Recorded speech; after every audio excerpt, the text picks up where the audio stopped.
హిందువులపై జరుపుతున్న దాడులకు నిరసనగా మంచిర్యాల జిల్లా లక్షెట్టిపేటలో తెలంగాణ తల్లి విగ్రహం నుండి ఊత్కూర్ చౌరస్తా వరకు హిందూ సంఘాలు కొవ్వొత్తుల ర్యాలీ నిర్వహించారు. ర్యాలీలో భారీగా హైందవ శ్రేణులు పాల్గొన్నాయి. ఈ సందర్భంగా పలువురు మాట్లాడుతూ బంగ్లాదేశ్ లో హిందువులపై దాడులు బాధాకరం, మహిళలు చిన్నపిల్లలను కూడా వదలకుండా హింసిస్తూ రాక్షసానందం పొందుతున్నారన్నారు. యావత్ ప్రపంచంలో ఉన్న హిందువులు అంతా సంఘటితం అయి ఇలాంటి దుశ్చర్యలు జరగకుండా చూడాలని విజ్ఞప్తులు చేశారు. బంగ్లాదేశ్ తాత్కాలిక ప్రభుత్వంపై మన కేంద్ర ప్రభుత్వం ఒత్తిడి తేవాలని కోరారు. ప్రపంచం మొత్తంలో హిందువులపై దాడులు జరుగుతున్నాయని, దీనికి కారణం మనలో ఐక్యత లేకపోవడమేనని తెలిపారు. మనం ఐక్యంగా ఉంటే దాడులు జరిగే అవకాశమే లేదని చెప్పుకొచ్చారు. ఈ రోజు మనం చూస్తున్నాం, పిల్లల మీద, తల్లుల మీద విచక్షణ రహితంగా ఈరోజు దాడులు చేయడం, వారిని మానభంగాలు చేయడం, ఇదంతా కూడా మనం సోషల్ మీడియాలో చూస్తున్నాం. కానీ ఏ లౌకిక పార్టీలు కూడా ఈరోజు స్పందించలేదు. ఇది సిగ్గుచేటు. మనమందరం ఒక తాటిపై నిలబడి దీన్ని ఖండించాల్సిన అవసరం ఉంది. ఇస్కాన్ టెంపుల్ ఉంది. కరోనా సమయంలో మొత్తం కూడా బంగ్లాదేశ్లో అన్నం పెట్టిన ఇస్కాన్ టెంపుల్ కూడా ధ్వంసం చేసినారంటే పరిస్థితిని అర్థం చేసుకోవాలి. ఈ దాడులను మనం తీవ్రంగా ఖండించాలి. భారత్ మాతా కీ జై. సమస్తమైనటువంటి మన హిందూ బంధువులందరూ కూడా ఇప్పటి వరకు ఏదో దత్త నరకన మనకేమిటి అని అనుకున్నాము, అలా అనుకుంటున్నారు. కానీ నిన్న జరిగినటువంటి పరిస్థితిని చూస్తే ప్రతి హిందువు కూడా మేల్కోవాలి.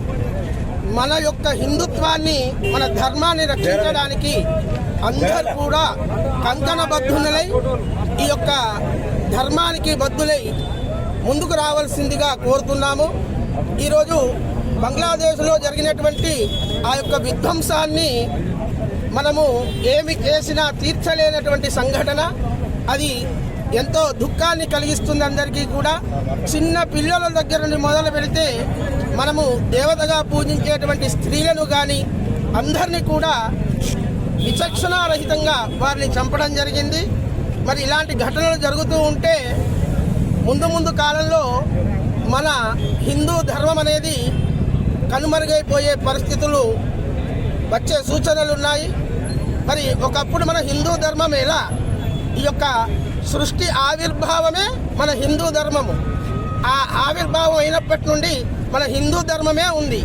మధ్యలో కొద్దిమంది విధ్వంసకారకులు మన హిందూ ధర్మాల నుండి వెళ్ళి వేరే పరధర్మాన్ని వాళ్ళు పాటిస్తూ మన ధర్మం మీద ఎన్నో విచక్షణారహితమైనటువంటి దాడులు చేశారు. అలాంటి వారిని కూడా మన శివాజీ గారు కానీ ఇలాంటి పెద్ద పెద్ద యోధులు ఎంతోమంది ముఖ్యులను మట్టుబెట్టి మన ధర్మాన్ని కాపాడారు. మరి అలాంటి మన ధర్మాన్ని మనం కాపాడుకోకపోతే ముందు జీవితంలో మన భవిష్యత్తు అనేది అగమ్య గోచరమవుతుంది. మరి మన ధర్మాన్ని కాపాడడానికి ప్రతి ఒక్క హిందువు కూడా నడుం కట్టాలి, ఇంట్లో ఉండడం కాదు.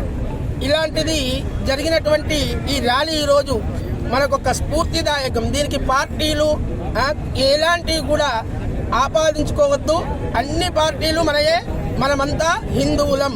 పార్టీ అనేది మన అంతరంగికంగానే ఉండాలి. కానీ ఇలా ధర్మం కోసం మాత్రం ప్రతి ఒక్క పౌరుడు వచ్చి పోరాడాలని కోరుతూ సనాతన ధర్మాన్ని సదా మనం రక్షించాలని. జై భారత్ మాతా, జై శ్రీ